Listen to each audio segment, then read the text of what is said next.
everybody, and welcome to Red Wings Rant, where tirades and impassioned pleas for your Detroit Red Wings finally have a home.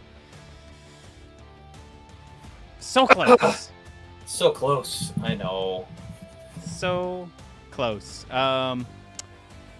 Super bummed right now, but we are kind of looking at maybe a couple straight games where there's some silver linings despite being 2 losses. And You know, we ended our 4-game point winning streak, but maybe we have a 2-game moral victory streak. Oh, Yeah. I think we do. I think that's very accurate. In case this game didn't nauseate you enough, moral victory. Ooh, really going to make some juices go in the old tum-tum. But yeah, there's some silver lining to pull out of this game. It's not a complete nightmare, but my God, what happened on that 5-on-3? Anyway, man, I don't know where you want to get started on this one, but what a roller coaster this 60-minute hockey game was.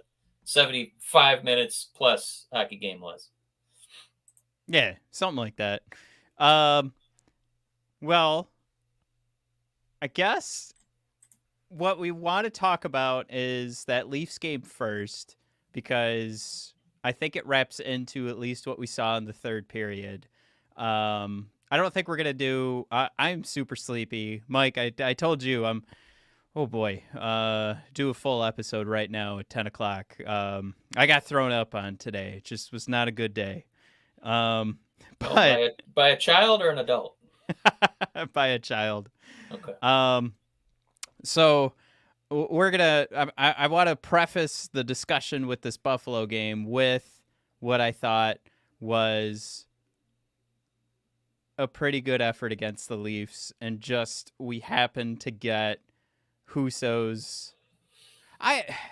You want to call it his worst game, but I was talking with a Toronto fan like Tuesday morning, and he was even looking at it. It's two points of view there. It's me, of course, coming up with the excuses for like how this game was supposed to be closer. From a Toronto fan's perspective, they were like, well, maybe one goal gets called back, but that's still, when it was at its ugliest, I guess 3-1, and then we make it 3-2. But anyway, I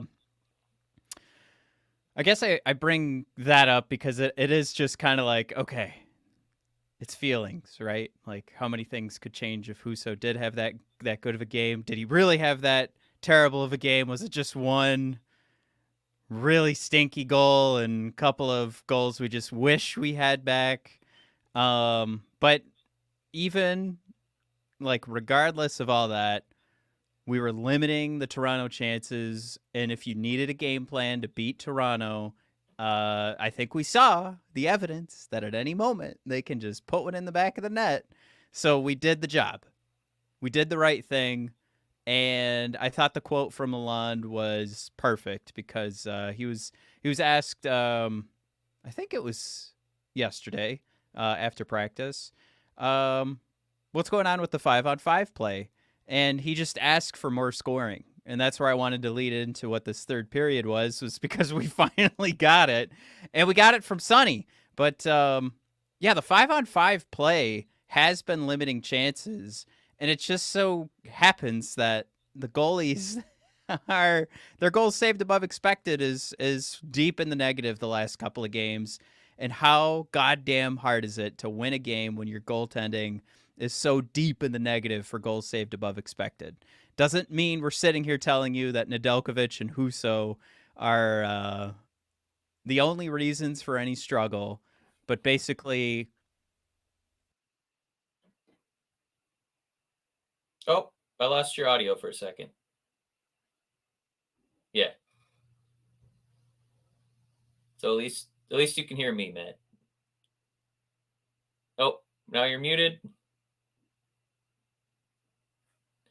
I can see the mute button. Oh, now it's on. There you are. Is it working?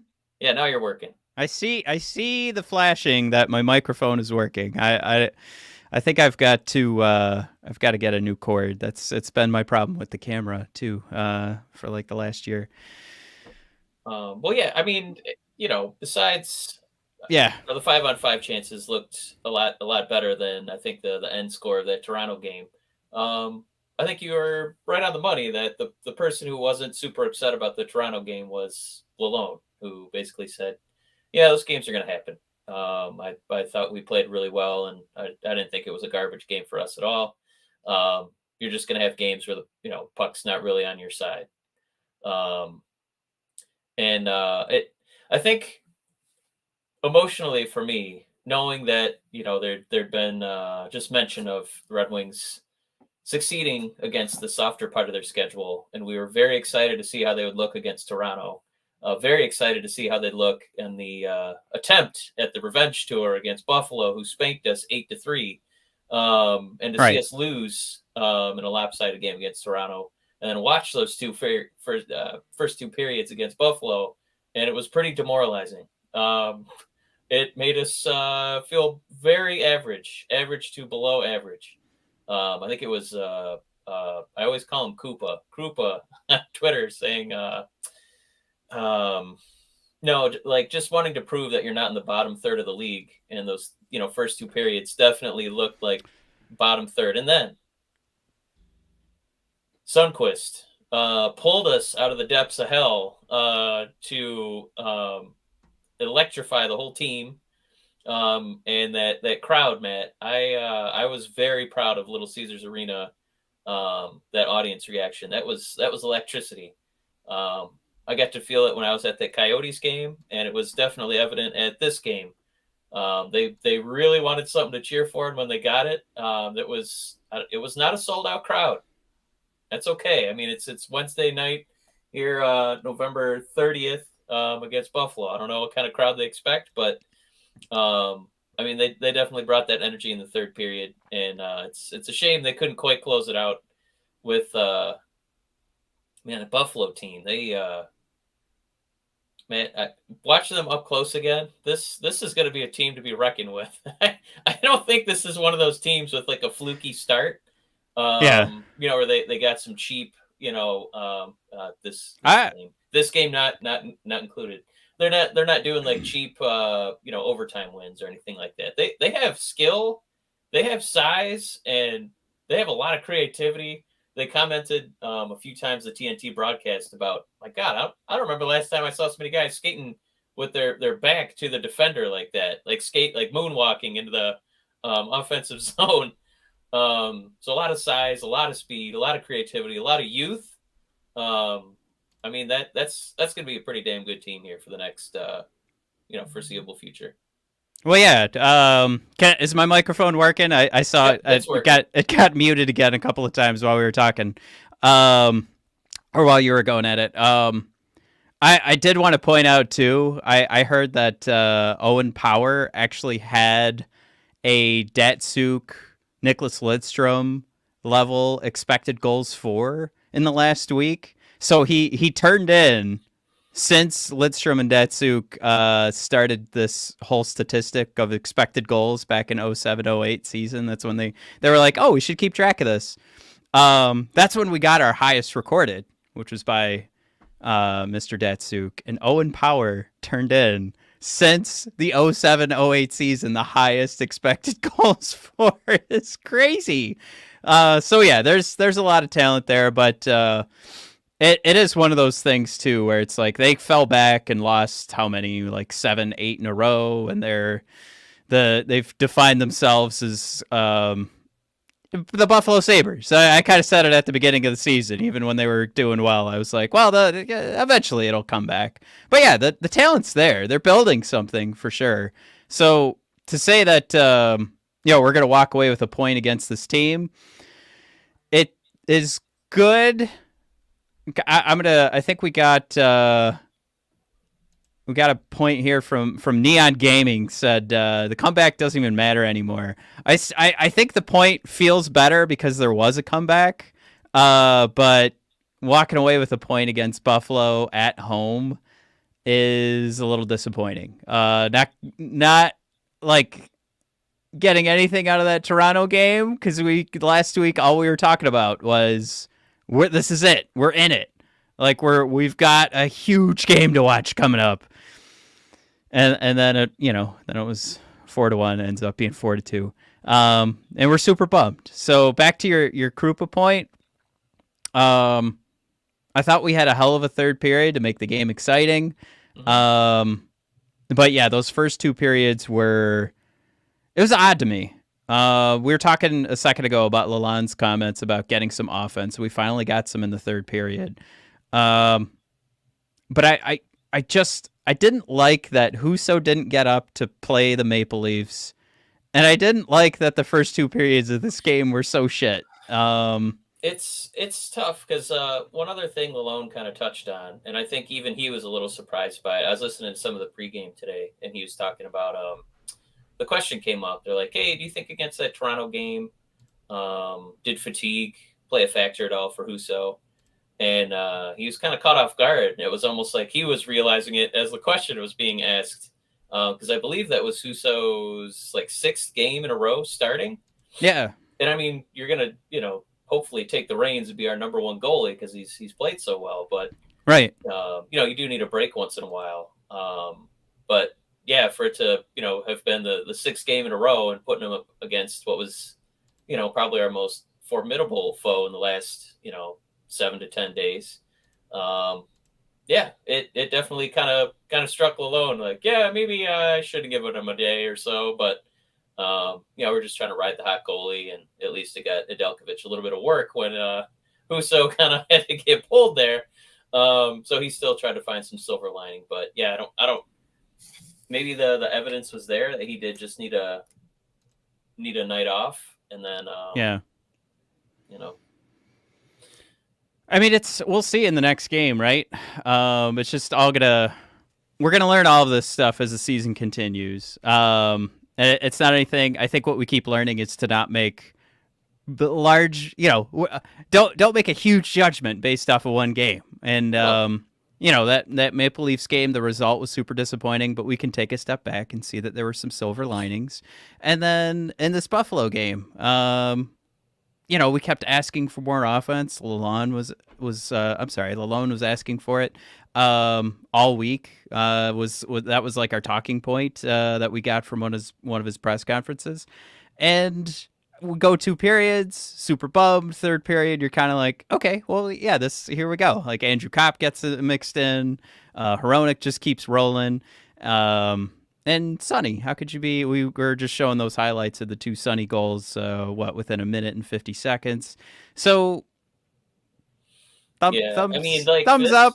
The Buffalo game really kind of should open your eyes that you're going to really have to figure out the depth, like scoring depth, like LaLonde was calling out, because Buffalo definitely seemed like they centered in on Larkin and said, no way this guy's getting any good scoring chances. And even the few times when it did look like he kind of broke away a little bit, it looked like he was kind of slipping, sliding. The puck was kind of bouncing off his stick a little bit, and he was getting a lot of abuse. So I think he, as a human being, he did look a little rattled. Like he didn't look his usual smooth Larkin self.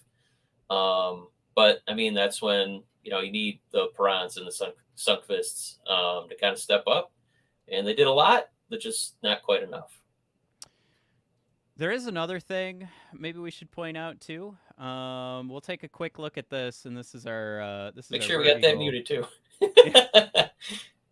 Yeah, that would be the key here. My microphone keeps muting itself, and then we do a live shot of Berggren scoring here. But that's what we're going to take a look at real quick here, because this is beautiful.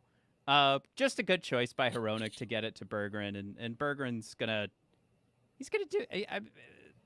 This is JB. This is him. The way that he's leaning into this shot, and we talk about this before, but we usually talk about it with our veterans. So now we're talking Rook, and Berggren's got the space here to do what he wants. The Buffalo decided, all right, let JB skate in there. The leaning in here is finding that perfect shot and placement of this puck, which you absolutely love to see. And we get a goal. This is good decisions. This is taking advantage of that opportunity. This is him recognizing, hey, I'm going to get the space here between the circles, so I'm going to just go right ahead, set up my shot, and fire it.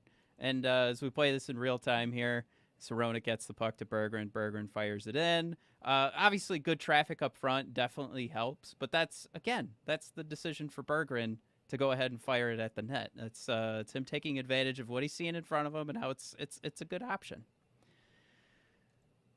So why did Berggren finish the game with 10 minutes? Nice. We've seen quite a few good performances from JB. We've seen some absolute stinkers so far since I'm going to call him TB since I've been saying JB, so he's more like tuberculosis right now. But Tyler Bertuzzi coming in with that 5 extra minutes stolen from Berggren. I'm teasing a little bit here, but I'm just getting so Bertuzzi is obviously not ready to go. And it's not just, I don't know. Usually we're talking about speed and catching up to that when people are discussing like game shape, but Bertuzzi and the turnovers, the decision making, the exact opposite of what I was just praising there with Berggren. What the hell is going on? I saw maybe it's because the locks are gone, but we know, I'm just kidding with that one.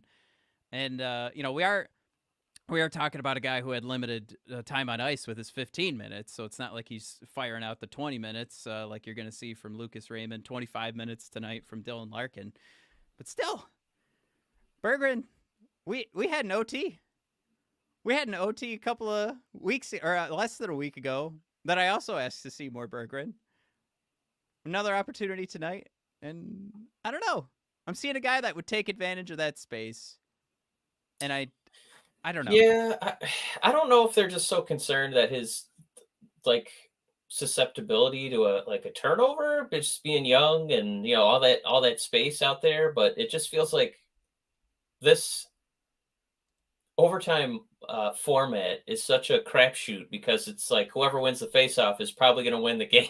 You know what I mean? Because it's so hard to once you don't have control of the puck to start the period. I mean, you're just playing. You're chasing.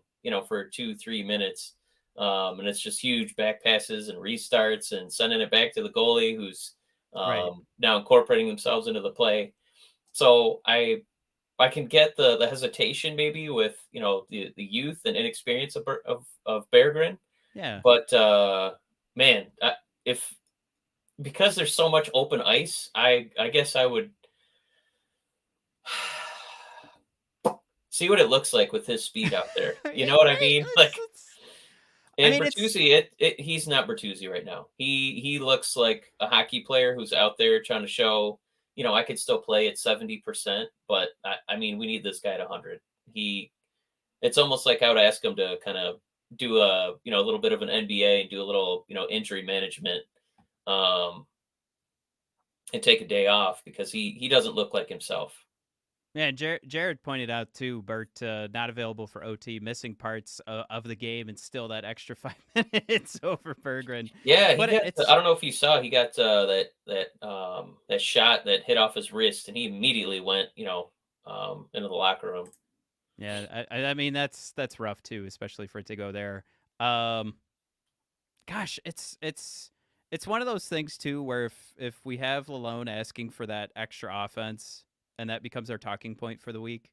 And I don't know, we see a lot of positives from Berggren. So just I want to know what we're missing. And what we saw today too, Rasmussen got he was elevated to the second line. And then oddly enough, Andrew Copp and Sonny go off on the third line, which I don't know if that was a part of the plan.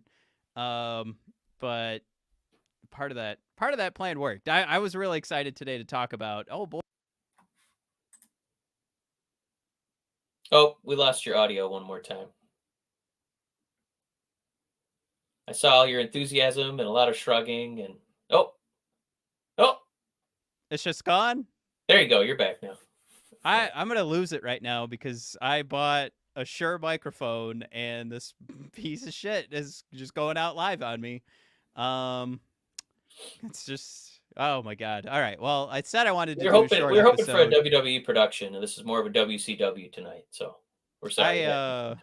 Yeah. No, I'm gonna lose it. I wanted to do a short episode. This is killing my enthusiasm. But I think we hit on enough good topics. I've got to figure out what the hell's going on because I did not want to have to unload my credit card to try and make this better. Did we get any more comments out there too? This content is just terrible. Oh, yep, we lost you one more time. It was working for a second, and then it just dropped out. Sorry, man. Nope. This is like first and second period. Nope.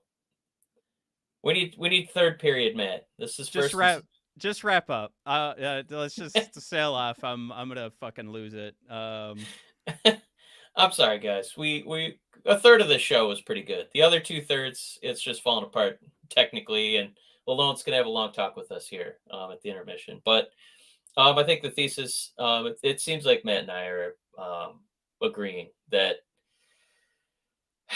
I know it seems like this team should be, a little bit further ahead, but I think we could still take value out of losing 4-2 to Toronto. I swear we can. The 5-on-5 play was better.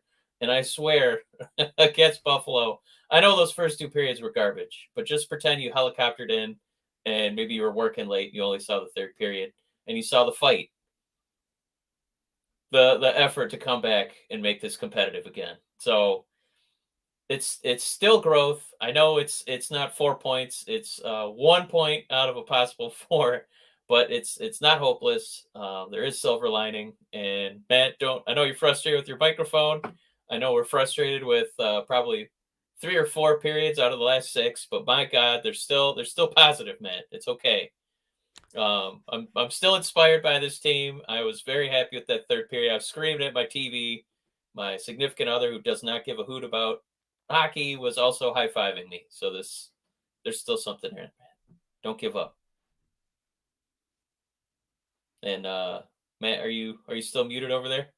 I said just wrap it up. We can hear you, Matt. You can get your last breath out there. I know you've been on bated breath. No, if I start talking, the stupid thing's gonna die again. All right. Well, if we're wrapping it up, thanks for tuning in. We really appreciate it. I know we're going to be here next Wednesday for you. And hopefully not just talk about moral victories, have a few actual victories under the belt to talk about.